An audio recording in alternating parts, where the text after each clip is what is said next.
Hello दोस्तों, welcome to my class. तो हम रासायनिक अभिक्रियाओं के प्रकार पढ़ रहे थे दोस्तों। 10th क्लास केमिस्ट्री का फर्स्ट चैप्टर है ये। तो हम यहाँ पे पढ़ेंगे पहला जो प्रकार है संयोजन या योगात्मक अभिक्रिया। पहले इसके नाम को समझिए, इसके हेडिंग को समझिए दोस्तों। संयोजन, संयोजन का मतलब होता है जुड़ना। संयोजन या योगात्मक दोनों का एक ही मतलब होता है जुड़ना, ठीक है।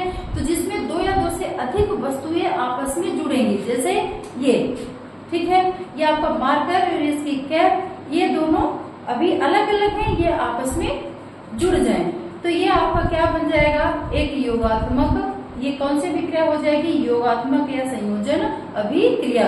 इन दोनों ने मिलकर किसका निर्माण किया, एक पूरे मार्कर का। तो ये भी आपका क्या होगा, संयोजन या योगात्मक अभिक्रिया। मतलब इसमें अभिक्रिया तो नहीं हो रही, मैं मतलब इसमें बता रही हूँ किस तरह से इनको आप डिफाइन करोगे, ठीक है। तो यहाँ पे देखिए वे अभिक्रियाएं जिनमें दो या दो से अधिक पदार्थ आपस में जुड़कर एक नया पदार्थ बनाते हैं, तो आपका क्या कहलाएगा, संयोजन या योगात्मक अभिक्रिया। जैसे यहाँ पे देखिए, जब हम अमोनिया क्या लेंगे दोस्तों, यहाँ पे पहला हम अभिक्रिया देख लेते हैं अमोनिया। अमोनिया का सूत्र क्या है दोस्तों, NH3। ये आपको याद रखना है, सूत्र अगर याद नहीं रहेगा तो आप अभिक्रिया नहीं कर पाओगे। अमोनिया और दोस्तों हमने क्या लिया, क्लोरीन। क्या लिया, क्लोरीन। अमोनिया क्लोरीन से क्रिया नहीं, अमोनिया क्लोरीन बस नहीं होगा, यहाँ पे आपका होगा HCl, हाइड्रोक्लोरिक अम्ल बोलते हैं इसको दोस्तों।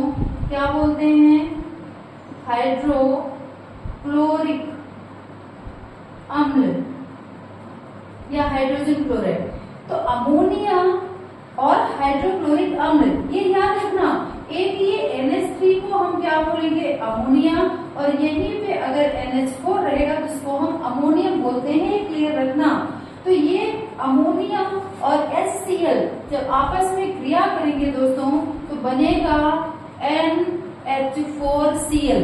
इसको हम बोलते हैं अमोनियम क्लोराइड। अमोनियम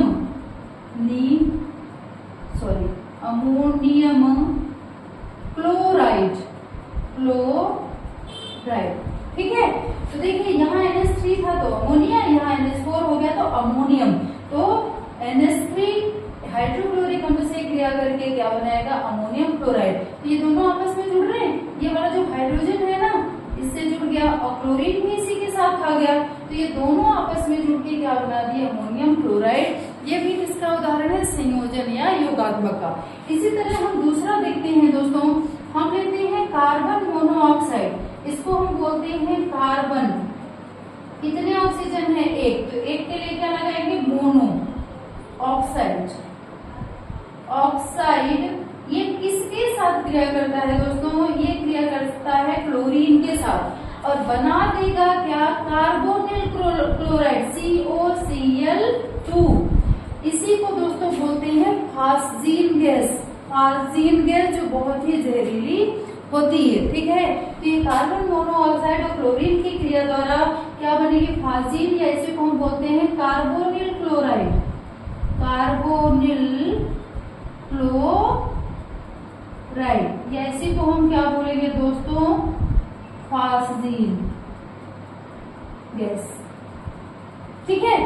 तो ये सारी अभिक्रियाएं किसकी हैं, संयोजन। ये सारी अभिक्रियाएं किसमें आएंगी, संयोजन में। फास्जीन या इसको फास्फीन बोलते हैं दोस्तों, फास्फीन गैस, ठीक है। तो ये ध्यान रखना। इसी तरह से हम एक दो उदाहरण और समझ लेते हैं।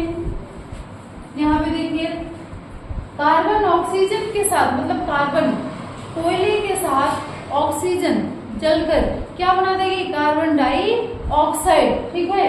तो यहाँ पे देख लीजिए तीसरा उदाहरण, कार्बन प्लस O2, ये आपका क्या हो गया, कार्बन या कोयला, प्लस आपका क्या है, ऑक्सीजन। ये दोनों आपस में मिलकर क्या बना देंगे, CO2। ये भी दोनों क्या हो रहे हैं, मिल रहे हैं। इसलिए जहाँ पे कोई भी पदार्थ जुड़ेगा आपस में वो क्या होगा दोस्तों, संयोजन या योगात्मक अभिक्रिया। ये आपका क्या हो गया, कार्बन डाइऑक्साइड। क्लियर है, क्लियर है ना, संयोजन या योगात्मक। कर लोगे ना। कोई दो पदार्थ जुड़ के जब नया पदार्थ बनाते हैं, इसमें देखो क्या याद करना है, बिल्कुल सिंपल है, दो पदार्थ जुड़ के नया पदार्थ बना दे।